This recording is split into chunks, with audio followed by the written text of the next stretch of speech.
तो अभी हम स्टार्ट कर रहे हैं हमारा BBCCT 107।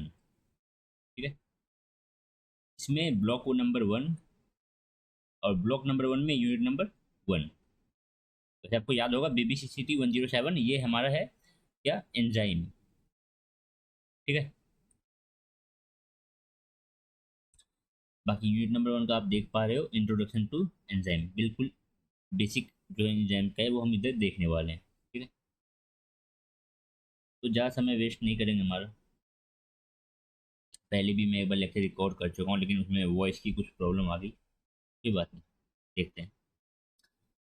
तो इंट्रोडक्शन देख लो, बोले जा रहा है इन this unit you will learn about the basic concept of enzyme. Enzyme के बेसिक बेसिक कॉन्सेप्ट देखेंगे, ठीक है ना, और उसके रोल देखेंगे एज ए बायोलॉजिकल कैटलिस्ट। ठीक है ना, अब आप इतने भी बच्चे नहीं हो कि आपको बायोलॉजिकल कैटलिस्ट का मतलब नहीं पता है। ठीक है, enzymes are remarkable highly specialised protein होता है। ये क्या होता है, हाईली स्पेशलाइज्ड प्रोटीन होता है। वैसे बेसिकली आप बोल सकते हो कि enzyme is made up of protein. कुछ एक आध छोड़ देना, ठीक है ना, राइबोजाइम नाम करके एक एंजाइम आता है, वो आरएनए से बना होता है। ठीक है ना, most of the enzyme are made up of proteins. Highly specialised protein catalysing क्या करता है, कैटेलाइज करता है बायोकेमिकल ट्रांसफॉर्मेशन को, बायोकेमिकल रिएक्शंस को। ठीक है ना, effectively and efficiently with very high specificity. Like अगर एग्जांपल, सिंपल से एग्जांपल देता हूँ, ज़्यादा समय वेस्ट नहीं करूँगा। अगर आपके पास एक ताला है, एक लॉक है, तो ऐसा है कि अगर आप 10 की ट्राई करोगे, ठीक है, 10 चाबी उसमें लगा के देखो, कोई एक ही चाबी से खोलेगा जो उसका होगा। ठीक है ना, कोई भी लॉक हर एक की से तो खुल नहीं जाता है। ठीक है, तो वही होता है इसमें भी, कि कोई भी केमिकल रिएक्शन के लिए, किसी एक पर्टिकुलर केमिकल रिएक्शन के लिए कोई एक स्पेसिफिक टाइप की हमें चाहिए होती है एंजाइम। हर एक एंजाइम वो काम नहीं कर पाएगा। ठीक है, उस रिएक्शन के लिए एक स्पेसिफिक एंजाइम होता है, और वो एंजाइम बस वही रिएक्शन कराता है, और कोई काम नहीं करता वो एंजाइम। एंजाइम किसी एक केमिकल रिएक्शन को ही कराता है। ठीक है ना, कोई भी ऐसे एंजाइम नहीं देखोगे कि जो जो 10 टाइप की केमिकल रिएक्शंस को कैटलाइज कर रहा हो। ठीक है, एक एंजाइम है एक्सेप्शन, नाम है उसका रूबिस्को। ठीक है ना, रूबिस्को ये ऑक्सीजनेशन भी कराता है, और ये कार्बोक्सिलेशन भी कराता है। ठीक है ना,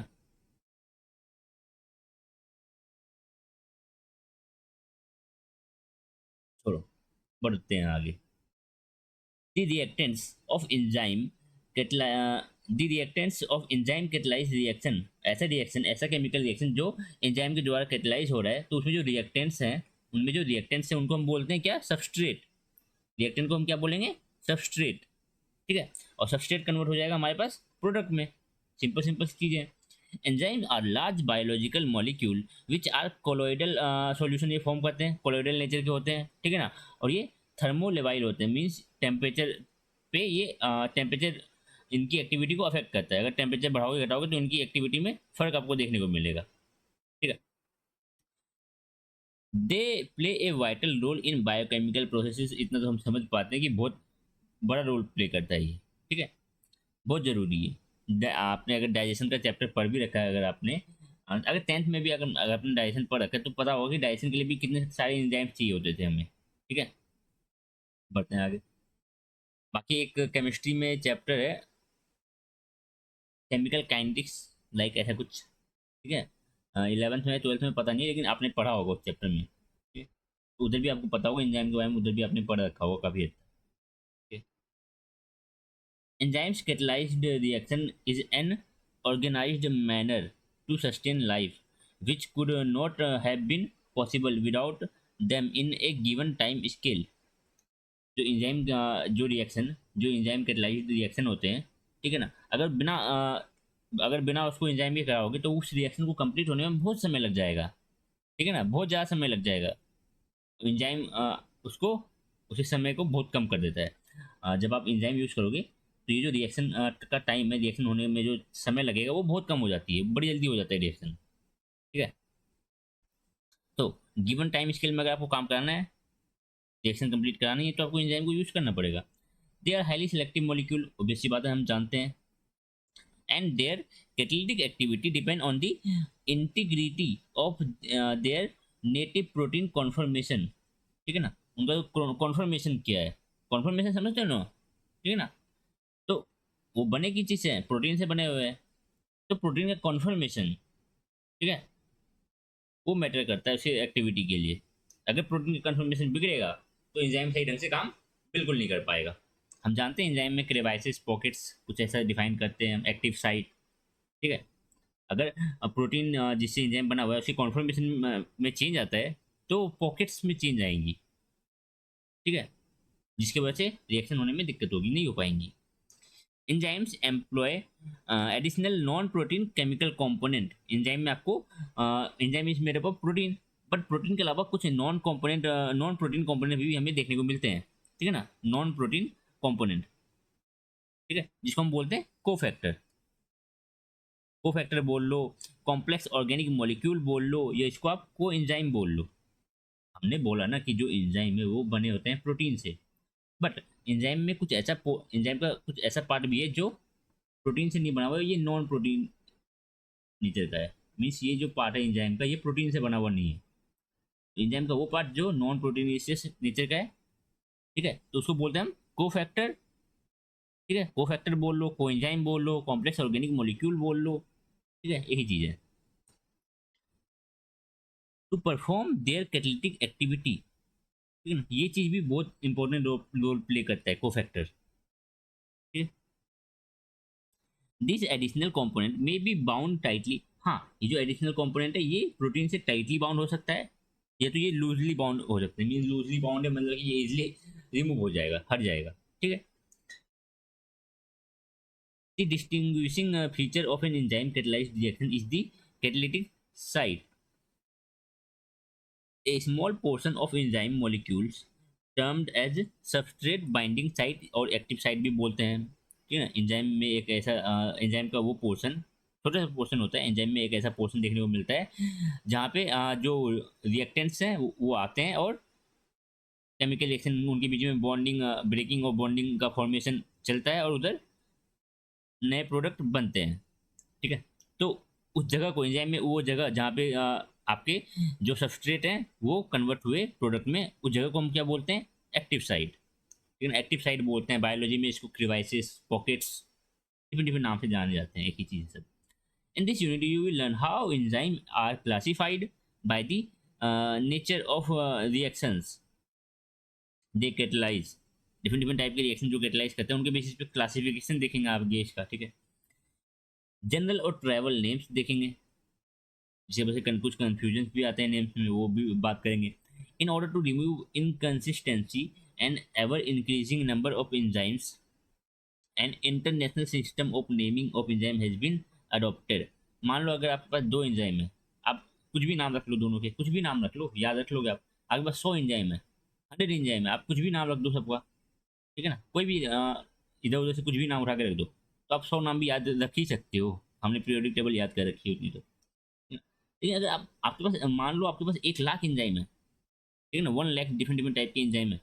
अब सबके अगर इलॉजिकल नेम्स होंगे, इधर उधर से कहीं पे भी उठा के दे दोगे, कोई भी इसमें किसी ऑर्डर में नेम नहीं दोगे। लाइक हमने पढ़ रखा है ना आयु पैक, आयु पैक हमने पढ़ रखा है, तो हमें पता है ऑर्गेनिक मॉलिक्यूल से बहुत पाए जाते हैं, बहुत डिफरेंट डिफरेंट टाइप के होते हैं, हम उनके नाम को आराम से बता सकते हैं आयु पैक यूज करके, ठीक है।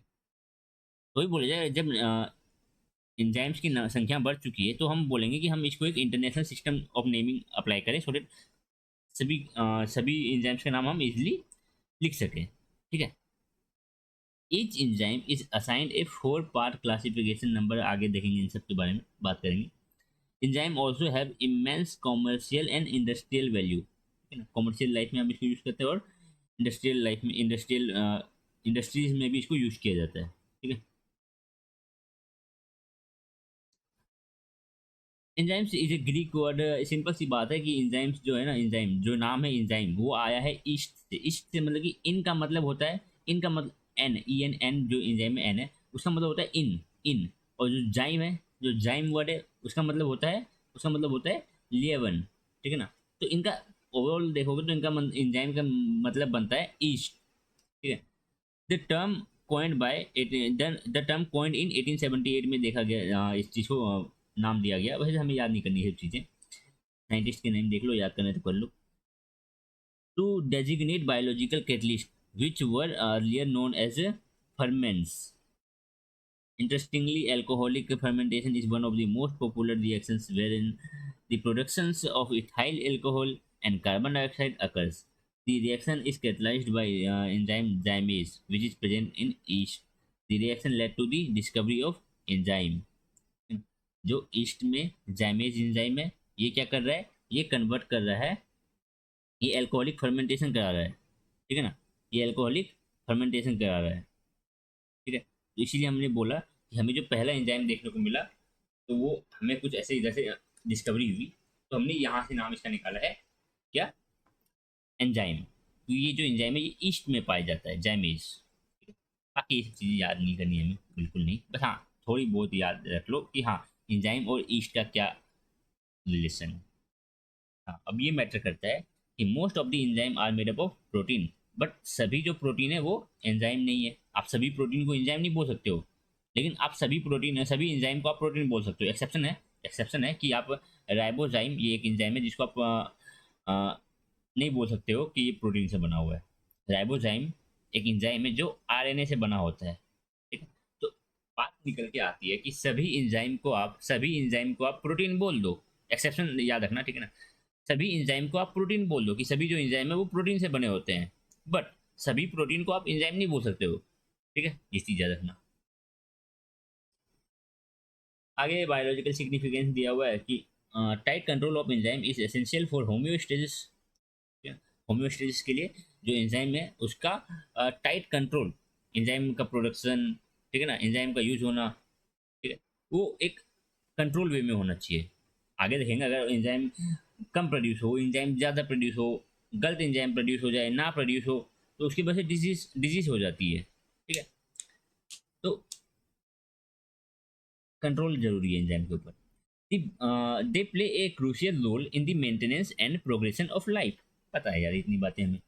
ए number of enzyme are involve in the development of ovum से स्पर्म को ओवम और स्पर्म के बनने के लिए बहुत सारी एंजाइम्स काम में आती है। आपने क्लास 12th में आई थिंक रिप्रोडक्टिव चैप्टर ऐसा करके कुछ है, वहाँ पे हमने ओवम और स्पर्म के बारे में अच्छे से पढ़ रखा है, ठीक है। During fertilisation and development of gamete and during growth and development of an individual body, ठीक है ना, गैमीट सेल का बनना, ठीक है, और किसी इंडिविजुअल का भी ग्रो होना, उनमें भी ग्रोथ आना, उसके लिए भी एंजाइम बहुत जरूरी है। बाकी अगर ग्रोथ नहीं भी हो रही है फिर भी एंजाइम जरूरी जरूरी है, ठीक है। Energy exchange process such as photosynthesis के लिए भी एंजाइम जरूरी होती है। क्लास 11th में ही है पूरा फोटोसिंथेसिस के ऊपर, डार्क रिएक्शन, लाइट रिएक्शन, ठीक है। रेस्पिरेशन के लिए भी एंजाइम बहुत जरूरी है, ठीक है। लाइक अपने ग्लाइकोलाइसिस, ग्लाइकोलाइसिस, हाँ ग्लाइकोलाइसिस और क्रैब साइकिल, ठीक है, पढ़ रखा है आपने, सिट्रिक एसिड साइकिल, ठीक है। तो वहाँ पे भी एंजाइम बहुत जरूरी होती है, ठीक है। हर एक जो स्टेप्स हैं एंजाइम मीडिएटेड ही रहते हैं ओवरऑल, देखा जाए तो हाँ फोटोसिंथेसिस में, रेस्पिरेशन में are carried out with the help of enzymes in the living organism. Enzymes also assist in metabolising food and nutrients. Food और न्यूट्रिएंट्स की मेटाबोलाइजिंग में, मेटाबोलाइजिंग का मतलब समझते हो ना, एनाबोलिज्म में कैटाबोलिज्म, लाइक मैं बोलूँ कि ग्लूकोज का बनना, ठीक है ना, और ग्लूकोज का ब्रेक डाउन होना जरूरी है इसके लिए हमारे एंजाइम की, ठीक है।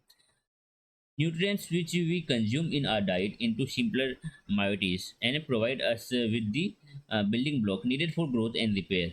इन सब चीज़ के लिए भी हमें क्या चाहिए, हमारी enzyme. Apart from maintaining and sustaining life, enzyme also have several medical and commercial applications. Any malfunction, like आप बोल सकते हो कुछ म्यूटेशन आ गया, कुछ जीन में म्यूटेशन आ गया जिसकी वजह से गलत एंजाइम प्रोड्यूस हो रहा है, तो एंजाइम प्रोड्यूस ही नहीं हो रहा है, ऐसा कुछ। ओवर प्रोडक्शन, ठीक है, डिलीशन की कोई एंजाइम प्रोड्यूस ही नहीं हो रहा, अंडर प्रोडक्शन, ठीक है, कम प्रोड्यूस हो रहा है, of an enzyme can lead to serious disorder, ठीक है ना, डिसऑर्डर हो सकता है इसकी वजह से, एंड सेवरल इलनेस, पता है हमें। Now a day many enzymes level are monitored to check for the particular disease. किसी डिजीज को पता करने के लिए हम एंजाइम लेवल को चेक कर लेते हैं कि हाँ अगर एंजाइम का लेवल में इधर उधर कुछ हमें दिख गया तो हम बता सकते हैं हाँ क्या डिजीज है, ठीक है। तो डिजीज को चेक करने के लिए हम एंजाइम के लेवल्स को चेक कर सकते हैं।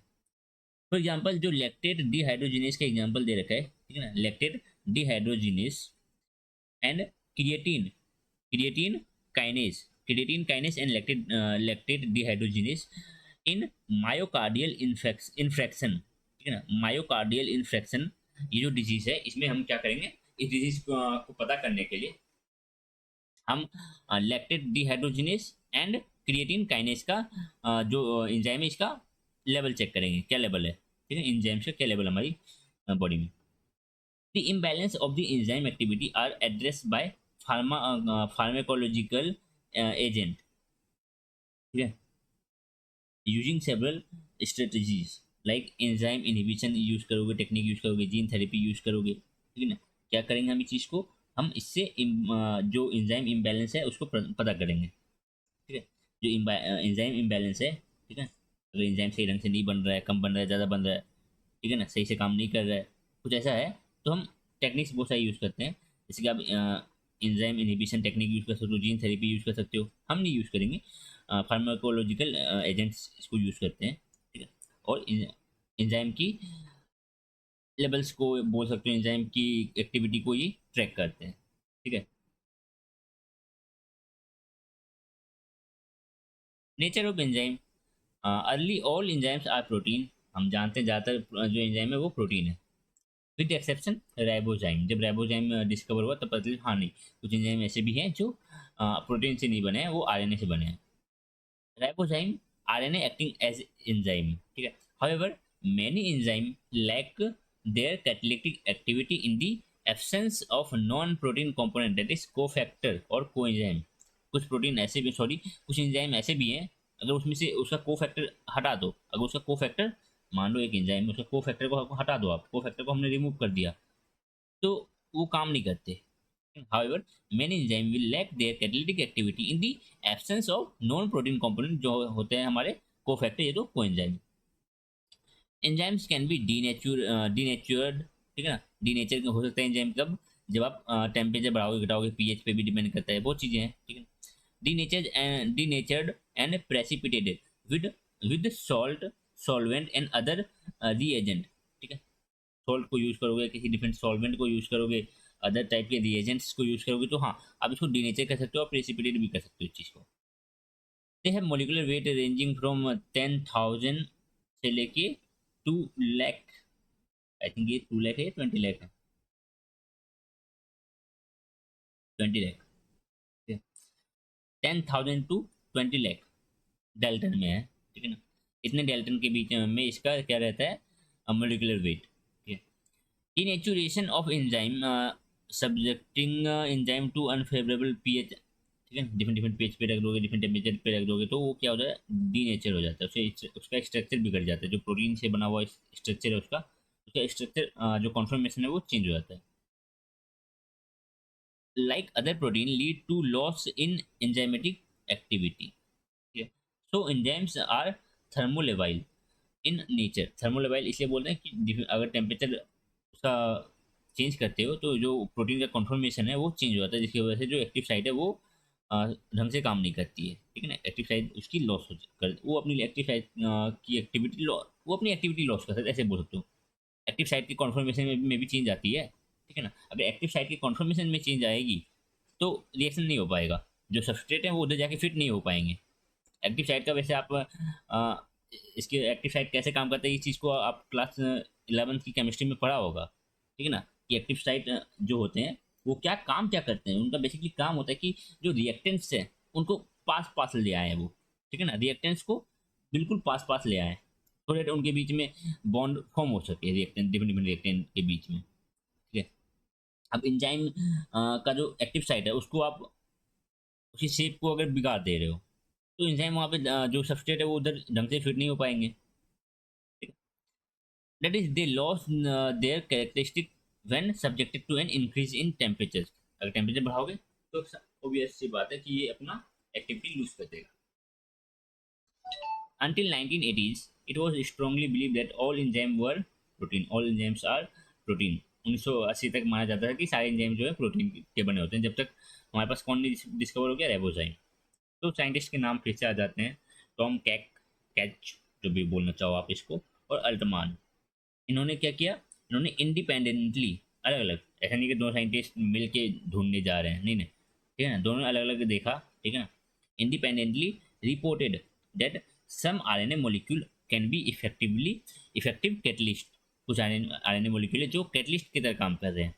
These RNA molecule exhibit catalytic activity, ठीक है, और इस आरएनए मॉलिक्यूल को नाम दिया हमने ribozyme. Probably the first biocatalyst on the earth were RNA instead of protein.